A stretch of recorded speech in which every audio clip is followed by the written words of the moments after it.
Here, try to get in between these lines and then fade into. Stop! Yeah! What this is about?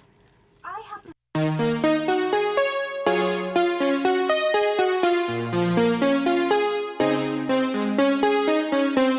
I think a good sweatshirt is essential for anybody to have in their closet. And it's a really easy project to get started on. I'm going to be using Simplicity pattern, and our pattern number is going to be 1072, and this should help you to find it at the fabric store. And then right up top is going to be your sizes. Mine is 8 to 16. And the pattern we're going to be using is letter D. So in the back is going to be a mess of junk, but what you really want to concentrate on is body measurements. So what we're going to be doing is going over our bust, waist, and back neck to waist. And at the bottom is going to be the pattern that correspond with those measurements. And these measurements go all the way up to a 24. So there's actually two types of patterns. One goes 8 to 16 and the other one goes from 18 to 24. So to get the bust measurement, you're going to take your measuring tape and hold it across your nips. That will be your true bust size. And make sure you hold this tape as horizontally as you can. And if you need help, get somebody to help you. Mine came out to 34.5. And now to measure your waist, you're going to find your belly button, and this is going to be your true waist measurement. Make sure you also keep this as horizontal as possible. And mine ended up being a 26.5. Now to get your back neck, you're going to find a bow that's about where your collar starts on your shirt. And you're going to hold your tape right at that point, and then you're going to hold it vertically, as straight as possible, down to your waist. And mine is a 16.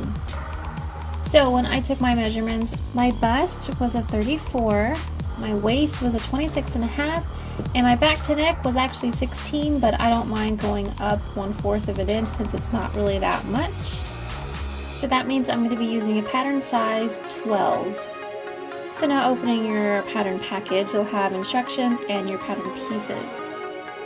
So now here is the one that we're going to be concentrating on. It's the design D, and right here it tells you your pieces. And if you look over here, this is just like an example of how they recommend you cut your patterns to save the most amount of fabric. So now here is where they show you a layout of all of the pieces for this pattern. And right here is a list of all the pieces.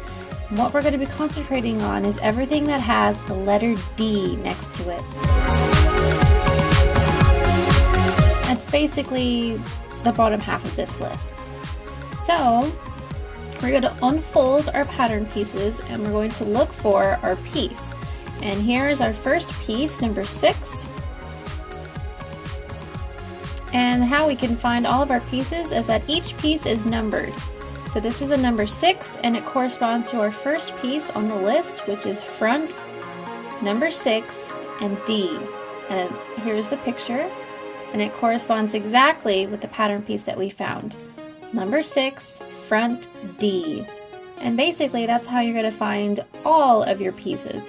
There's going to be a side front, number 7 D, 8 sleeve D, 9 back D, 10 neck band D, and 11 lower band D. So I don't like to cut up my patterns, so I use some crafting paper and I lay that out nice and flat, and then I put my pattern piece right on top of it. Make sure it's nice and flat.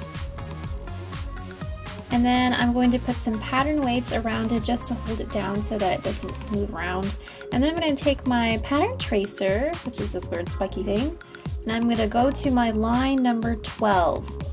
And that is my pattern size that I got from earlier. So I'm going to trace all of my pattern pieces on the number 12 line. Make sure you use some firm pressure to make sure you're transferring your little dots from this pattern tracer onto your pattern paper. Now to trace these little notches that are on our pattern piece, I'm just going to find the center of these triangles and I'm just going to make a little mark like that.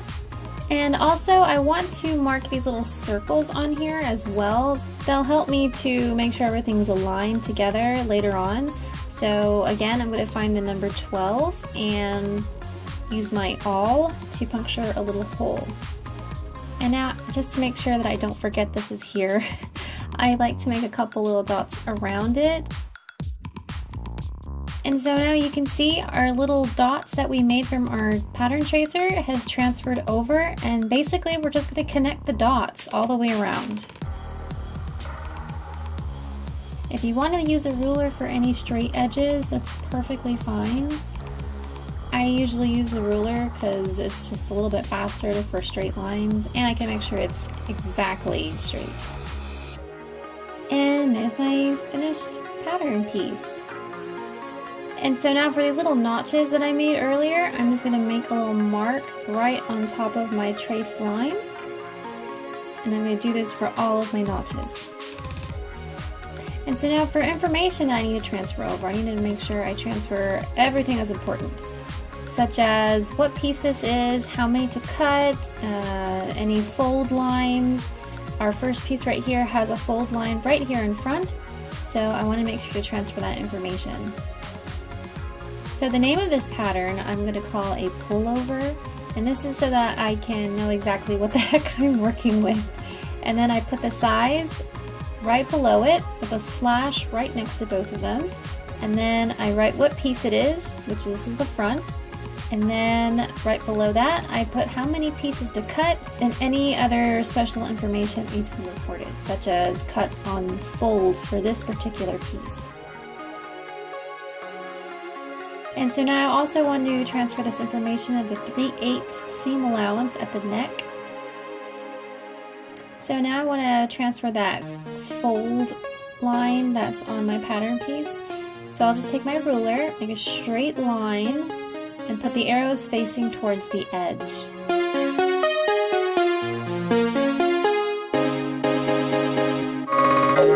And then right in the center of that line, I'm going to say center fold. So now all the other little marks that need to be on the pattern, I will put that on there.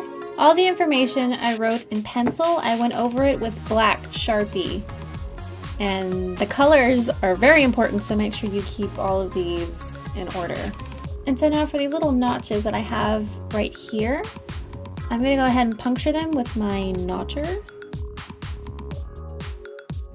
Just like that. And I'm going to do this for all of my notches. And now our pattern piece is complete. And so I'm going to go ahead and do the rest of my pattern pieces the exact same way. Now for the sleeve, it has an extra line here that you'll want to trace. It is the lengthening line, and this is in case you need to lengthen or shorten your sleeve. So just make a couple little dash marks on there just to get it transferred. And then don't forget all of your little pattern markings to trace over as well as your 1.5 seam at the bottom of your sleeve.